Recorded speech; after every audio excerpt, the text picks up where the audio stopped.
It was just an ordinary Thursday. Me cooking dinner, Daniel watching TV. But everything changed when he suddenly accused me of stealing his jewelry. His voice was harsh, eyes full of anger. "Olivia, where is it? Where's my jewelry?" he demanded. I was stunned. Jewelry? I hadn't touched a thing. But Daniel was convinced I was the thief. He accused me of snooping, betrayal, words I never expected from the man I trusted with my life. He stormed out, muttering about trust and betrayal. I was left in shock, confused how our loving marriage turned so dark overnight. Days passed. Daniel refused to talk. Then, while searching for his missing items, I found a shocking pawn shop receipt, dated just before his accusations. It listed his missing jewelry but was under a woman's name. My heart sank. Daniel wasn't just hiding the truth.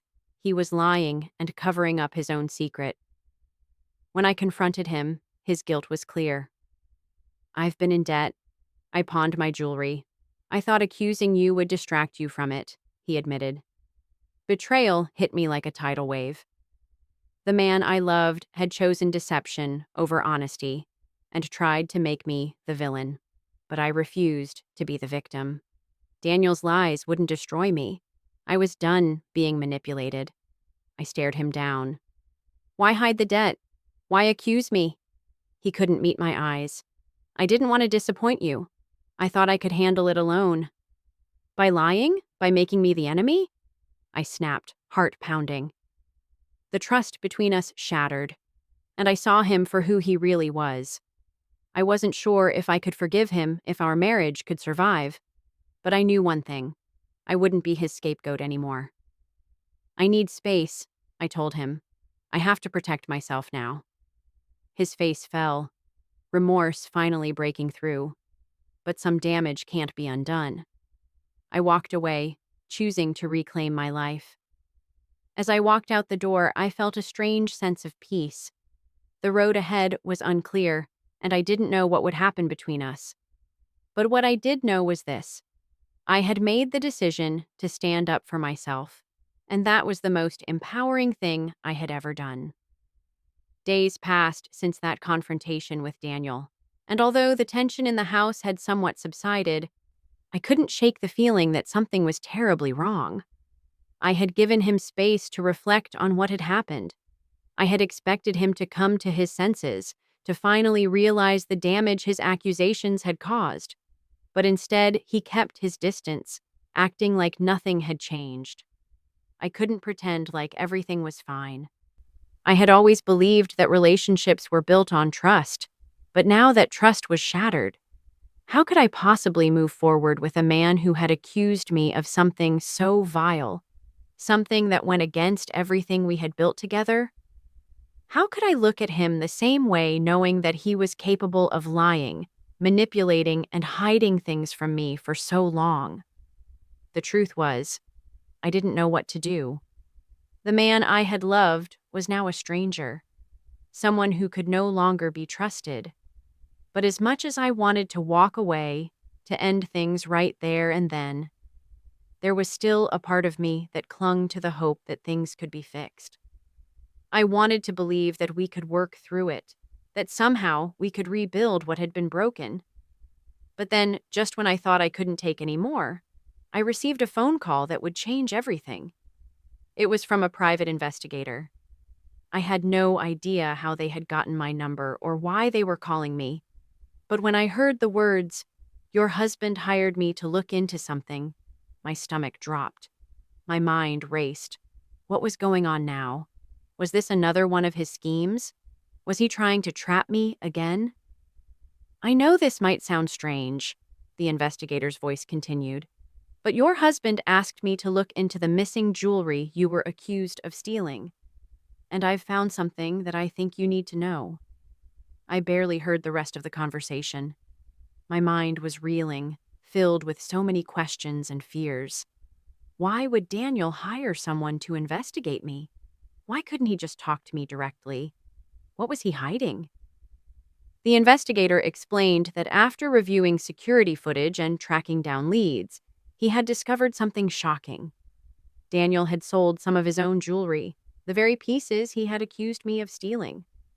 The investigator had traced the sale to a pawn shop where Daniel had been hiding his financial troubles for months.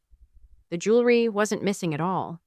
It had been sold by Daniel himself to pay off his debts. I was stunned. The realization hit me hard. All of Daniel's accusations had been a cover-up for his own mistakes. He had tried to make me the scapegoat, all while hiding the truth. I had never taken anything from him. I had never even thought of betraying him. But he had tried to turn the situation around and make me the bad guy. "Are you sure about this?" I asked, my voice trembling with a mix of disbelief and anger. The investigator assured me that the evidence was clear.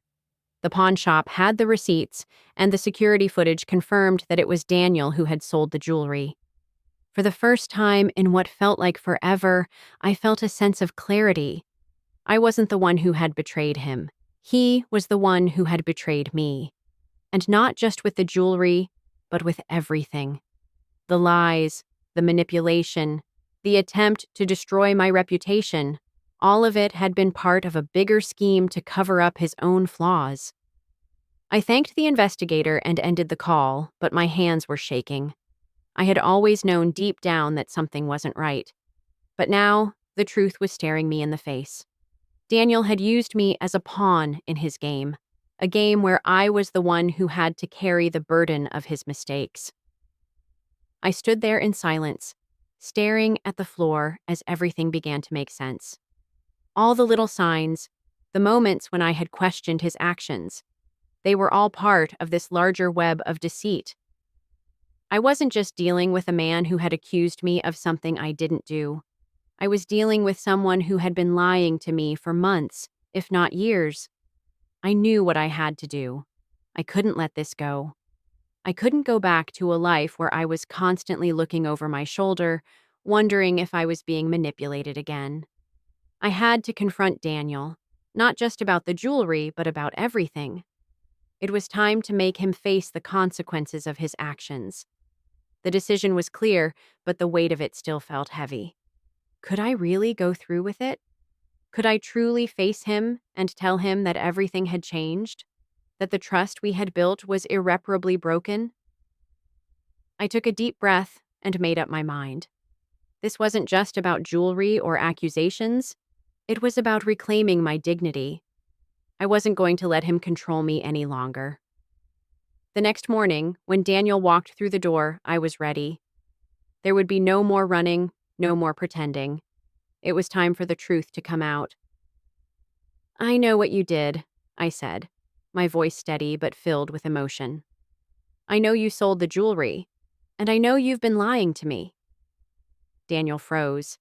His eyes widened in shock, and for the first time, I saw a flicker of fear in his face. "This ends now, Daniel. I'm done being your scapegoat. I'm done with your lies."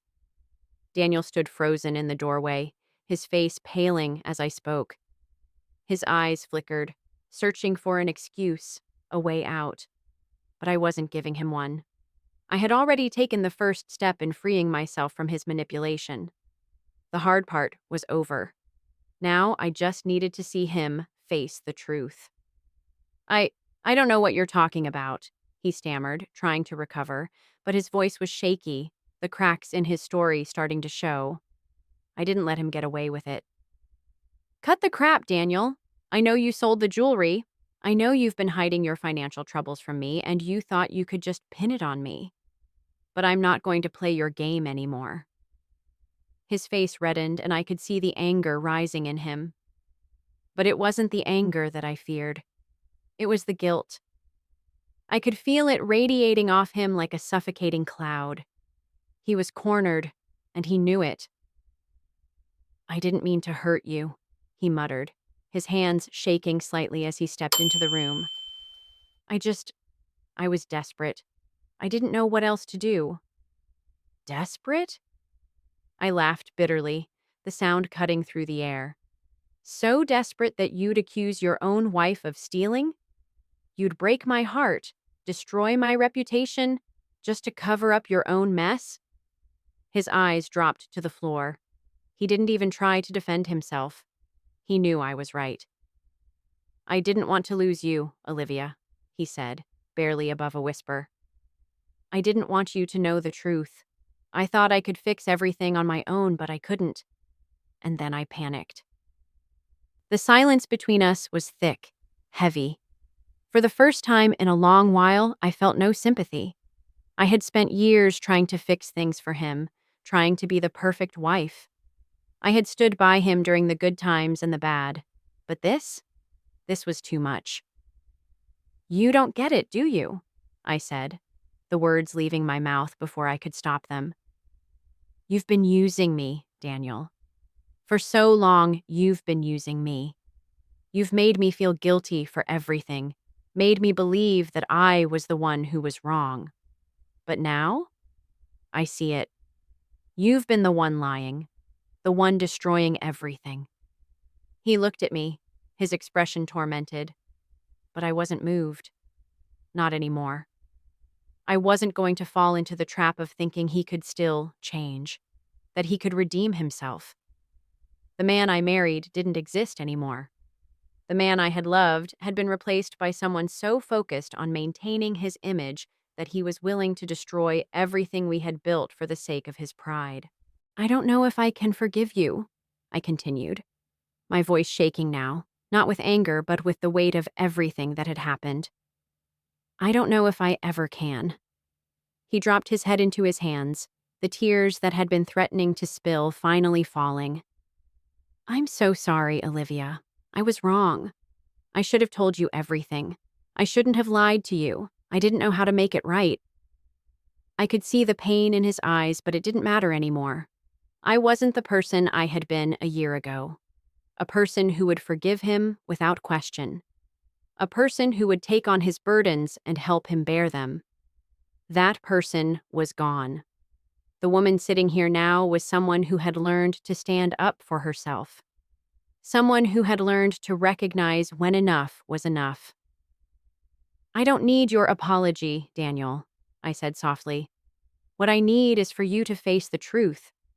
What I need is for you to understand that your actions have consequences.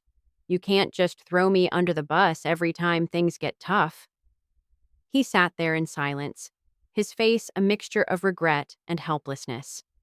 I could tell he was trying to process everything, trying to figure out how to make amends.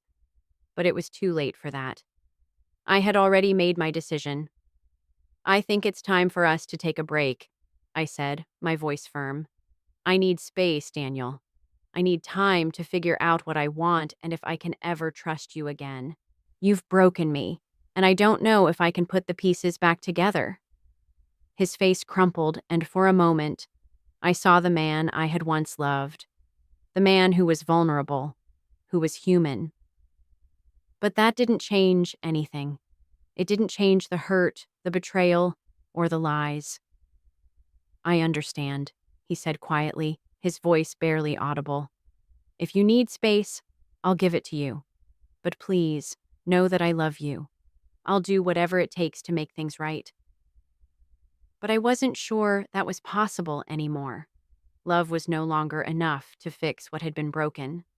Love didn't erase the hurt, the years of lies, the damage done. He had crossed a line and there was no going back. "I'm sorry," I said, my voice breaking despite myself. "But I think this is the end of us." And with that, I walked out of the room, knowing that no matter how much I cared for him, I couldn't stay in a relationship where trust was gone, where the foundation was built on lies. It was over. The days following the confrontation with Daniel were some of the hardest of my life. It wasn't just the weight of what had happened, it was the lingering uncertainty.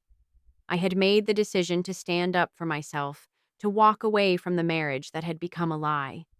But now, I was left with a storm of emotions I didn't know how to process. Every time I woke up, I was reminded of the void Daniel had left in our home.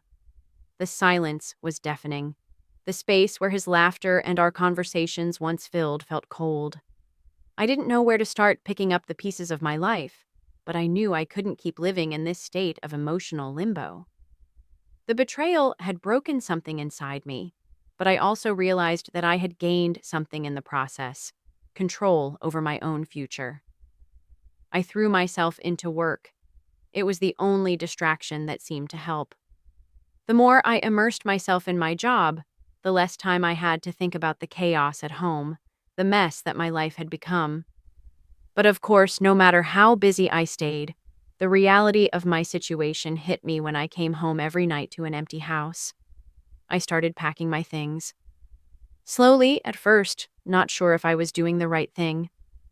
My hands trembled as I folded my clothes, as if somehow packing up my belongings made everything more permanent.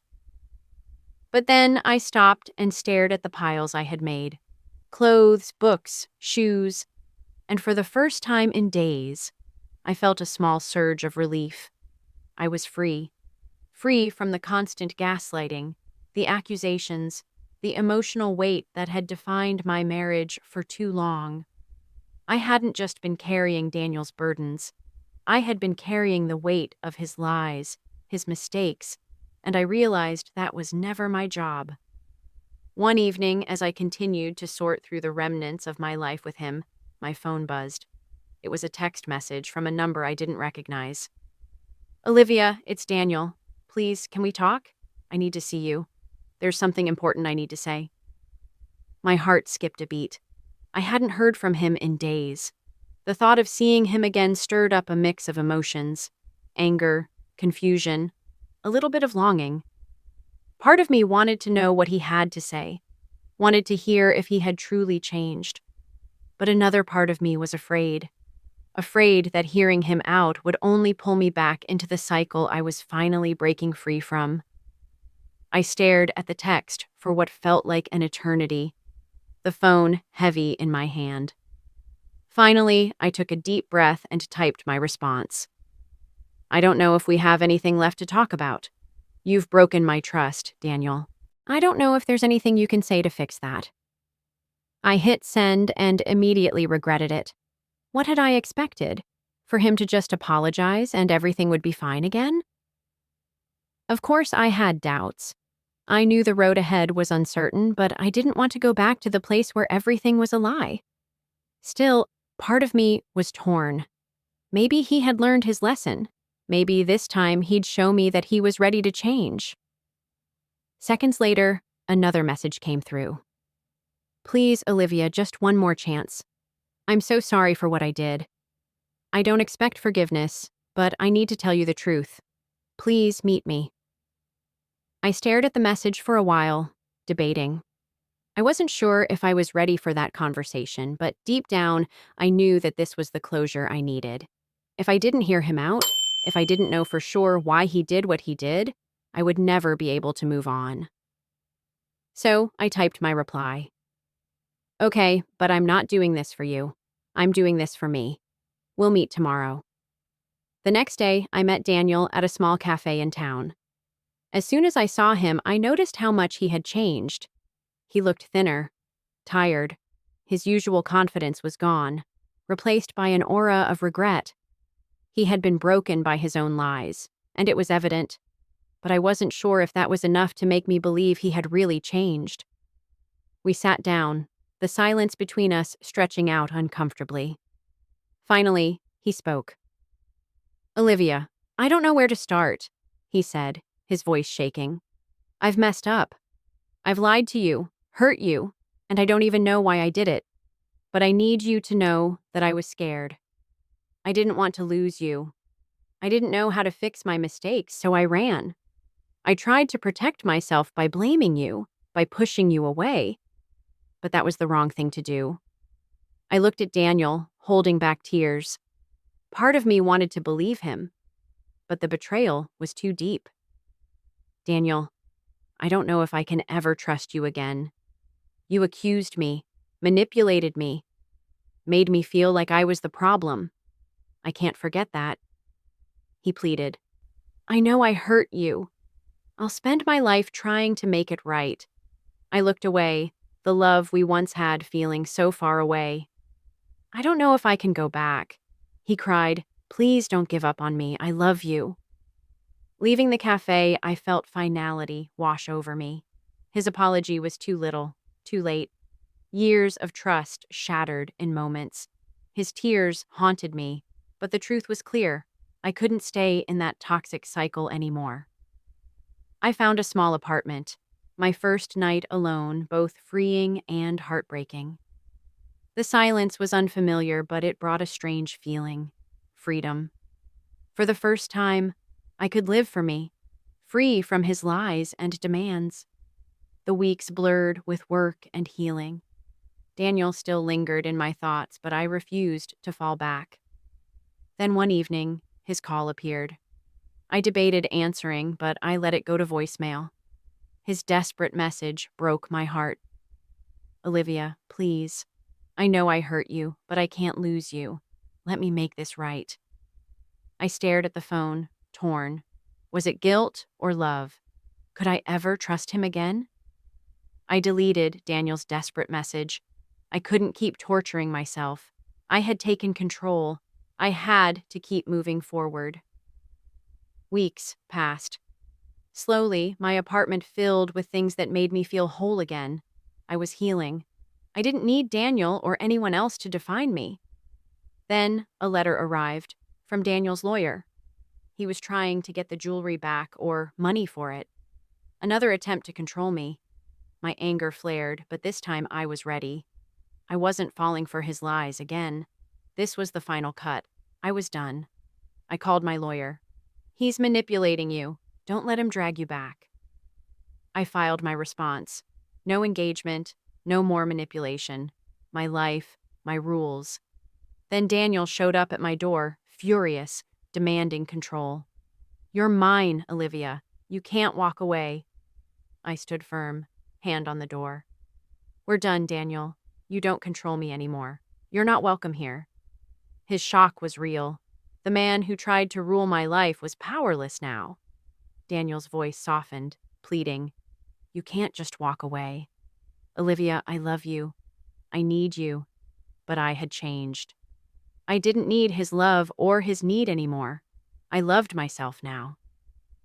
It's too late, Daniel, I said firmly. The love is gone. I'm done being your safety net. You have to face your problems alone. We stood in silence. I knew it was truly over. I closed the door behind me, relief flooding in. I was finally free.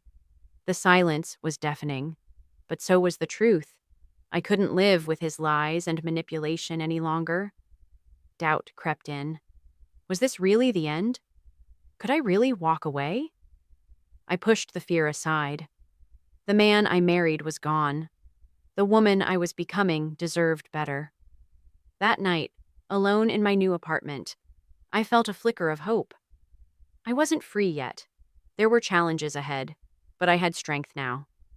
The next day, I took control, organizing my finances, reclaiming my life. I'd lost a past, but gained a future that was mine. 2 weeks later, Daniel called again. His voice was softer, pleading for another chance. I'm in therapy. I'm trying. I closed my eyes, feeling the old ache, but I remembered why I left. I've heard it all before, I said. Promises don't fix broken trust. You made me the villain, but it was you all along. I can't go back. Daniel's voice cracked with desperation. I don't want things to go back to how they were. Just give me one more chance. For a moment, I thought of the woman I used to be, the one who might have forgiven him. But she was gone. I'm sorry, Daniel, I whispered. But I've made my choice. I'm moving forward. Without you. His silence said more than words ever could. Goodbye, Olivia, he finally said. I hung up, my chest tight, but my heart clear. I wasn't waiting for him to change. I was changing myself. The days after were a whirlwind, painful but freeing. The silence of our empty home was deafening, yet peaceful. One night, my best friend Emma texted, sensing my struggle. We met, and she didn't mince words. You're not healing. You're holding on to someone who lied and manipulated you. Her truth hit me hard. I realized I had to let go of the man I thought I loved because he was gone. Emma's hand in mine, she said, "You gave him your best. He didn't deserve it. Now it's your turn to reclaim your peace." I nodded, tears falling. I want to move forward. I have to. Weeks passed, filled with small victories, long walks, old friends, new joys. Then Daniel reached out again. "I made a huge mistake. Please let me explain." I stared at his message, heart racing. But I knew the truth. I deleted it without reply. For the first time in years, I felt peace. The past was behind me. The future was mine to write. At dinner with Emma, she smiled warmly. "You're lighter now, happier. You're finally moving on." I smiled back, feeling the weight lift. I deserve better than lies and manipulation. I'm enough on my own. Emma's words settled deep.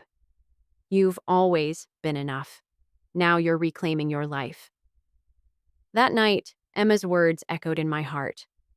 I was finally choosing my own happiness. Alone in my apartment, the silence felt different now. Peaceful, not suffocating. Then my phone buzzed. Unknown number. My heart raced. It was Daniel. "Olivia, there's more to the jewelry story. Someone else knew." I was tired. "I've heard enough. I'm done, Daniel." I hung up before he could trap me again. Freedom was real. In the weeks after, I rediscovered myself, painting, hiking, laughing again. But part of me still clung to old memories. That version of me was fading, making room for the strong woman I was becoming. Then Daniel's message came again, calm, final. "I've taken responsibility. I've filed for divorce." Relief and sorrow tangled inside me. Our chapter was closed. I wasn't mourning the marriage, just the life I thought we'd have, stolen by lies. But I had begun building my own life, my peace. Signing the divorce papers was a quiet victory, a step toward freedom. Life slowly found new rhythms. I laughed more, loved myself more. I even went on dates, not for him, but for me. Then Daniel called one last time. "I'm sorry, Olivia. Thank you for everything." "I've moved on," I said. "I wish you peace. Goodbye." That was the last time we spoke. Months later, I was a new woman, independent, confident, free. One day, Rachel, a mutual friend, reached out. She told me the truth was finally coming out. Some had started to see Daniel for who he really was. And for the first time, I felt hope, not just for myself, but for the future I deserved. Rachel's words hit me like a lifeline. "It wasn't your fault, Olivia. Daniel's been blaming you for things he couldn't face himself. He had a gambling problem. He lied to me, too." Tears stung my eyes. For years, I had doubted myself, but now I knew the truth. I wasn't the villain. Daniel was. "Thank you," I whispered, feeling the guilt lift. For the first time, I saw clearly. I hadn't broken us. He had. In the weeks after, I started to heal and even dared to imagine love again. Not haunted by the past, but open to the future. I was finally free. The pain and betrayal became the foundation of my strength. I learned that true power came from within, from choosing myself over someone who never deserved me. Love doesn't fix everything. Sometimes the bravest love is the one you give yourself by walking away. I rebuilt my life, piece by piece. I rediscovered joy in simple things. Old friends, painting, nature. I no longer needed Daniel to feel whole. The greatest gift I gave myself was the freedom to be me, to love myself, and to never settle for less. With every step away from the past, I embraced my true freedom, the freedom to live authentically, unapologetically, and with peace. No one can steal your peace unless you let them. And that, I realized, was the most precious lesson of all. This journey wasn't easy. It was filled with heartbreak, betrayal, and moments when I thought I'd never find my way back. But in the end, I found something far more valuable than any relationship: myself. If there's one thing I want you to take away from my story, it's this. No matter how dark things get, you have the power to choose your peace, to reclaim your strength, and to build a life that truly belongs to you. Remember, your worth isn't defined by others. It's defined by how fiercely you stand for yourself. If you found this story meaningful, please subscribe to the channel for more real stories of resilience and empowerment. Your support means the world, and I'm here to share these journeys with you every step of the way. Stay strong and never stop fighting for your happiness.